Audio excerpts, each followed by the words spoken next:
I'm getting it in, yeah. No time for no loss, I'm paying the cost, I'm in it to win, yeah. Diffuse, mine it can't be diffused. If you ain't thinking the same, then we playing by different rules. You can't see the vision, we living at different views. Until we complete the mission, keep getting up, never snooze. I walked a mile in my shoes, had the mind of a fool, chasing diamonds and jewels. Trust me, I was confused. Started minding my business and used my mind as a tool. Ended up finding my purpose and found the time to get to it. They told me I couldn't do it, they told me I couldn't make it. They sold it, could never break it. That's sadly mistaken. I need a piece of the pie, I want it so bad I can taste it. They told me like Toby, keep on running, toes they gon' take them. Used to lose, built to win, applied myself, I felt it in. No time for the doubt, they counted me out, I'm getting it in, yeah. No time for no loss, I pay for the cost, I'm winning to win, yeah. Refuse to lose, I'm built to win, apply myself. CTC, I'm your gracious host, Carl, and I'm back for another episode. Quick episode going over 5 bowl games this week before the playoff bowls. We got 2 bowl games tonight, 1 tomorrow, 2 Friday. It's really 3, but I'm not going over the playoff bowl Friday night of Indiana Notre Dame. I'm gonna go over I'm gonna go over Tulane, Florida Friday, and Ohio Jack State Friday. So like, comment, share, subscribe. It helps the channel. It helps the network. It helps my channel CTC by way of the Refuse to Lose Network. I'm gonna go over some shows real quick. We got the main show featuring Joe Tomo and Dave, 7 o'clock on Tuesday and Fridays, between 7 and 8:30ish. We got Unfazed every Tuesday night, 9 o'clock Eastern, 8 o'clock Central, featuring Joe and AJ.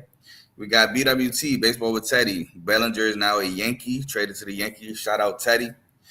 We got FFC, Fantasy Football with Coach Coombs. Again, some people championships are this week. Some people's playoffs start this week. So holla at Coach Coombs for your fantasy football needs. We got RBO, Real Ballers Only. The Bucks, in blowout fashion, actually wins the NBA Cup, which not what I predicted. But they stifled the Thunder. Thunder couldn't hit shots to save their life. And the Bucks win the NBA Cup, second annual NBA Cup.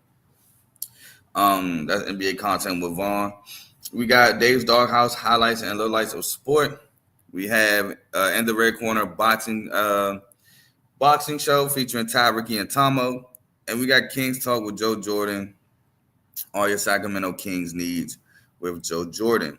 So now I'm going to go over my previews real quick before I got to go to work. So as I go try to find my banners, we're going to start with the first bowl game at 5:30 today, the Boca Raton Bowl, featuring Western Kentucky at James Madison. James Madison comes into this at 7.5-point favorites.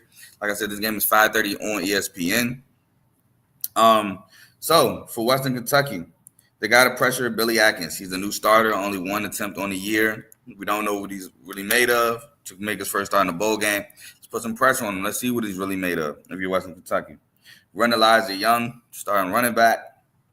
Keep that JMU defense off their heels. Stop the run of JMU, which is basically George Pettaway. Score points, you got to put up a lot of points. Let's see if Billy Atkins, the new guy, can answer. And, get the ball to Keyshawn Johnson and Dalvin Smith. To me, your 2 best receivers on the team. Now, if you're James Madison, you got to pressure Caden Vilcam, make some errant throws, steal some possessions, maybe by forcing some turnovers. That's number 2. You got to get stops. Don't allow Western Kentucky to continue drives, sustain drives, and score touchdowns. Establish the run of George Pettaway, and don't allow big plays. Now, so I put a little note in this game that Western Kentucky, they do have a bunch of players in the portal, but they still may play under Clay Helton. I believe not Clay Helton. Excuse me. I think it's Tyson. But under their coach last year, this kind of happened. They still played. So a bunch of the people that are in the portal, they still may play in this game. And for that reason, I'm going with Western Kentucky. Western Kentucky, a pretty explosive offense at times. Going against James Madison, who tend to give up points this year, not as good defensively as they was last year. Also, again, JMU starting a guy who's only had 1 throw in a year. He's going to have to try to put up points against this, I would say, pretty solid Western Kentucky defense. So I think Western Kentucky at 7.5-point dogs do win this game outright. I think Caden Vilcamp, he has another day. He had a day last year against Old Dominion in the bowl game. I think he's going to have another day in the bowl game against JMU in the Boca Raton Bowl this year. So, like I said, I'm taking Western Kentucky to beat James Madison. Next bowl game we got for y'all is the LA Bowl.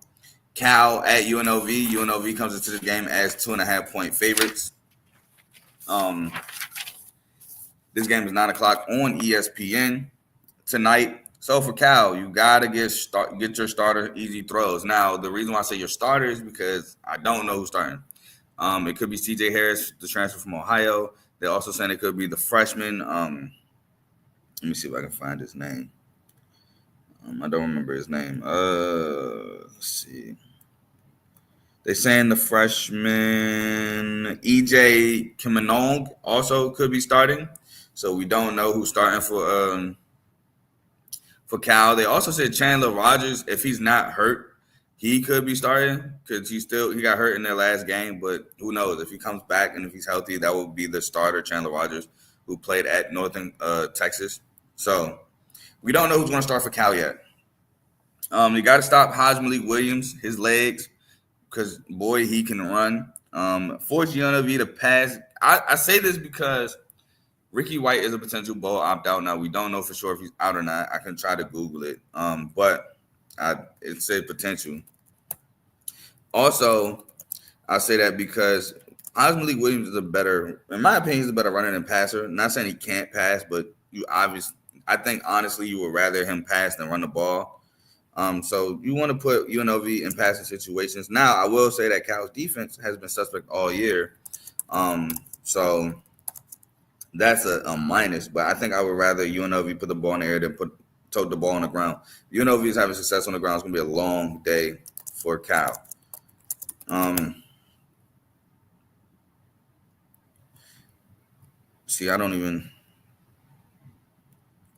guess Ricky White is playing because on Sports Illustrated it said he's a player to look out for. It looks like Ricky White is playing, so. Get off the field if you're Cal on third downs. You got to get off the field, getting stops, and you got to pressure. You got to establish the run. That's what Wilcox is going to want to do anyway, especially if CJ Harris is the starting quarterback. He's going to establish the run. He's probably going to use CJ Harris who can run the ball as well in the run game. But you got to establish the run if you're Cal. For UNLV, you got to pressure the quarterback, whoever it is. Whoever it is hasn't really played much besides Chandler Rogers, who played a little bit, but he has experience. Run Hajmalik Williams, score, put up a bunch of points. I mean, Cal is susceptible for as a defense. They've been giving up a lot of points. They've been in a lot of shootouts. Stay ahead of schedule on offense and force third and longs for Cal to get off the field. Also, I mean, you got to get the ball to Ricky White since I now know he's playing. Got to get him the ball. But my winner in this one is UNLV. I think UNLV is going to put up points against this Cal defense, and I don't know if Cal is going to have enough to respond. UNLV is also a really good defense. Beat a couple Power 4 teams this year, and I think it's going to be the same with Cal. I think they get Cal. I think Cal's defense is going to be the Achilles heel of this team in this game. UNLV bunts up a bunch of points. Cal cannot sustain or keep up, and UNLV wins. Next bowl game, we got the R2L Carriers New Orleans Bowl tomorrow between Georgia Southern and Sam Houston State, 7 o'clock on ESPN2. Now, for this game, Georgia Southern's coming to this game as 5.5-point favorites against Sam Houston State. Georgia Southern stopped the Hunter Watson quarterback run. Jace Bauer has entered the portal, says he will not play. But Hunter Watson was the starter anyway, and they're going to run – either way, they're going to run a quarterback. J.C. French has to protect the football. You got to protect the football, no turnovers. He only had 7 picks on the year, though. Establish Jalen White, the running back, You got to force turnovers against the Sam Houston State defense. Against the Sam Houston State offense, get shorter fields because Sam Houston State has a pretty good defense. And you got to stop the run. Stop the run of Sam Houston State because that's what they're going to want to do. Now, for Sam Houston State, run Hunter Watson. You got to force turnovers with that defense that you have. Georgia Southern has a pretty good offense, but with that defense, if you force some turnovers, get some shorter fields, maybe your offense can capitalize. Have to score touchdowns, not field goals. Your defense has to get off the field, and you got to establish the run of your own. With the Sam Houston State team, basically what you want to do is play defense and clock control. So with that being said, I do think Sam Houston State pulls off the upset tomorrow because of that defense, because of said defense. I think they can get to Georgia Southern, rattle them on offense. Now, it does say Sam Houston State has a bunch of guys in the portal as well, but a bunch of those guys on the portal, except for Jace Bauer and one other guy I can't remember, are all on the bowl game depth chart, leading to me to believe that they are playing.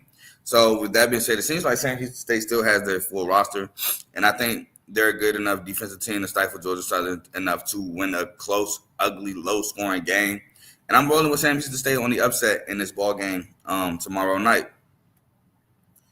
Here we go. Shout out Dave. He said, man, it's early, but I'm not surprised you're live. Yeah, I'm about to go to work right after this. And he said, shout out Drake. Yes, sir. Shout out Drake University. Coach Ben McCullum is 10-0, giving Jerome Tang his first overtime loss with Kansas State last night. Shout out Bennett Sturts, man. Bennett Sturts hit a huge three, huge buckets in overtime, leading the Drake Bulldogs over the Kansas State Wildcats last night on the road, man. Drake University is a real contender in the Missouri Valley this year to win it all in the Missouri Valley. So shout out them. Next, we got the Cure Bowl Friday. Ohio University, the MAC champion, versus Jack State, the Conference USA champion. Ohio comes into this as 3.5-point favorites. Jack State not favorited because Rich Rod has now accepted the job at West Virginia University, going back home. But you can catch this game at 12 o'clock on ESPN. For Ohio, you got to run Anthony Tyus, establish the run, especially against this Jack State defense. Run Parker Navarro. He's been huge in your success as an offense. Contain Tyler Huff, who's been huge for Jack State. He's been the engine that gets Jack State going. Keep Jack State offense off track, so basically off schedule. So keep putting them in long down and distances. And get Coleman Owen the ball. Coleman Owen is your big playmaker. I know they got Chase Hendricks, who he had a pretty big game against Miami of Ohio in the MAC championship. But it's always, to me, you got to get the ball to Coleman Owen. Get Jack State, you got to establish Tyler Huff. You got to force third and longs. You got to run Trey Stewart. Stop Ohio's run. Make Parker Navarro had to beat you with his arm. And you got to contain Parker Navarro's legs. But my winner is Ohio. Now, y'all know I am huge on Jack State these past 2 years. But Rich Rod is gone, 1. 2, Ohio's defense can be stifling, which is bad for Jack State. We've seen Jack State against a good defense. When they played against a good defense in Western Kentucky the first time, they stifled them, barely could put up points. Now, they did a good job of stifling Western Kentucky that same game, but they just were not – they were off track, out of rhythm, and it showed that game. And I think Ohio's defense is good enough, great enough even, to do the same thing against Jacksonville State.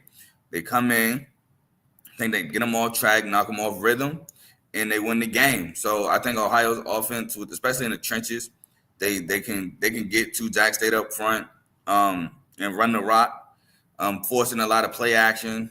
And I think, and like I said, I just think they beat Jacksonville State in this bowl game. And that's my winner, Ohio. And the last bowl game I got for y'all is the Gasparilla Bowl, Tulane at Florida. Now, this game is Friday, 3:30 on ESPN2. To me, this is the game of two teams, trending in opposite directions. Tulane is trending downward, losing their last 3. Losing their last 2, losing to Army and losing to Memphis. But they were trending downward, not looking like themselves, versus Florida, who won their last 3 and is trending upwards. And what a win for next year with this bowl game do for the confidence of DJ Lagway and Billy Napier and the Florida Gators. For Tulane, you got to get Ty Thompson some easy throws. It looks like Ty Thompson will be the starter, even though he's in the portal. He will play in this game. Run Mekhi Hughes, your talented running back. Get the ball to Mario Williams and Dante Fleming. Pressure DJ Lagway. He's so phenomenal, but he's still a freshman. And you got to finish drives. That was the issue against Army. That was the issue against Tulane. They were not finishing drives. They were turning the ball over, missing field goals. They weren't finishing drives, and that's an issue, in my opinion, so far with Tulane to end the year. Now, if you're Florida, you got to force some turnovers. Your defense is good enough to force some turnovers, especially the way Tulane has been playing of late. You got to let DJ Lagway has to continue his stellar play. He's been huge for Florida these last couple games. You got to get the ball to Elijah Badger, who said he will play in this bowl game, even though he's in the portal. Stop Mekhi Hughes and run Jaden Ball. Establish the run. I think Florida has the trenches up front to establish the run. And my winner for this one is the University of Florida Gators for the reason why I said to start the segment. Florida is trending up. Tulane is trending down. Tulane is just finding ways to lose ball games, finding ways not to finish drives, while Florida is just finding ways to win. And they're DJ Lagway and Elijah Badger, they have established something so beautiful to end the year. That connection has been money. I think Florida is just going to be too much, especially with Darian Minster not playing. He's committed to Duke. You lose your starter. I just think the Florida Gators is just going to be way too much for Tulane to handle this week. So give me the Florida Gators to beat the Tulane Green Wave. That's all the bowl games I got for y'all today. Again, Friday, I'll be back to preview the 4 playoff bowls. It's already started. I can't wait. College football playoffs is here. I'm sad the NFL is going on during the playoff games, but I got a TV and a phone. I'll be straight. But, yeah, that's all I got for y'all with the bowl games today. Oh, also, my bowl record will be up here soon. Got to holler at the producers. I'm 2-0 right now.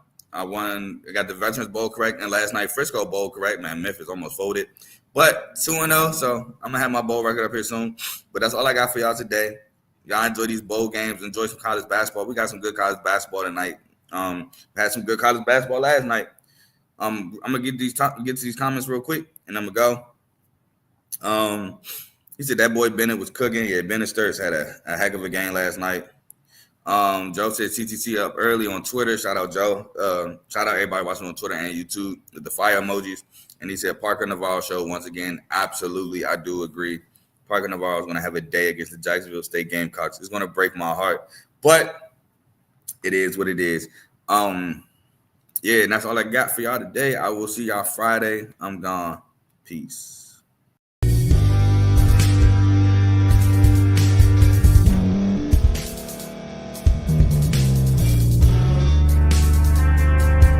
Thank you for staying to the end. If you're watching this on YouTube, please like this video, subscribe, and also hit that notification button so you can be notified next time we put out a video. If you're listening on any podcast platform, subscribe and hit that notification button, y'all, so you can be notified we put out another podcast audio. And last but not least, hit that share button. No matter what you're listening to or watching it, hit that share button and send it to somebody that you know that would love to watch this episode you just listened to. So once again, thank you for staying to the end, and we'll see y'all in the next episode.